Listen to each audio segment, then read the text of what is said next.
The era of consoles began nobly, almost innocently.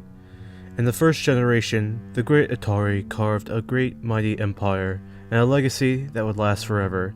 They were the first in a long line of true consoles. Though simple, their 8-bit sprites gave people everywhere hope and change, and they had been, for the time, the largest console in the world. But in 1982, a fall from grace happened. E.T. the video game had arrived. It brought destruction and pain in its wake, nearly wiping out all life in the lands. In this disaster, the Atari crumbled, falling into pieces as the empire they built collapsed along with all the other ones. The great video game dark age had begun. The great video game crash had occurred, and for 2 years the world would be plunged into a darkness unseen before.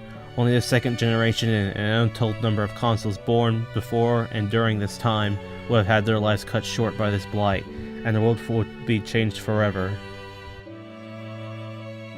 The ash cleared and time passed. Two new empires arose to dominate the lands, Nintendo and SEGA.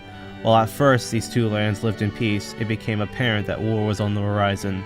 The first console war was about to kick off. The echoes of this battle began months prior. SEGA and their boasted pride built themselves a mighty army right along the border with Nintendo. The soon-to-be console giant at first was pondering, but soon sprung into action themselves. On were the days of the NES, the flagship of their empire they built. No, to meet this new challenge they devised a new device, the SNES. They began to build quickly along the border with SEGA, the two foes within eyeshot of one another. Tensions continued, growing more and more as the consoles mashed on each side until it happened. This day, no one knew who fired the first shot, but it quickly descended to a chaotic scene. Consoles on both sides charged into the field where they slaughtered each other. Those who survived either fell back or were cut down by fire from the trenches. For months this continued. Consoles were selected to go out and die. Nowhere has yet to be decided. Newer and newer games were called up to the line to fight for their console. The Rickstar, the Lemmings, the Mega Man, the Kirbys.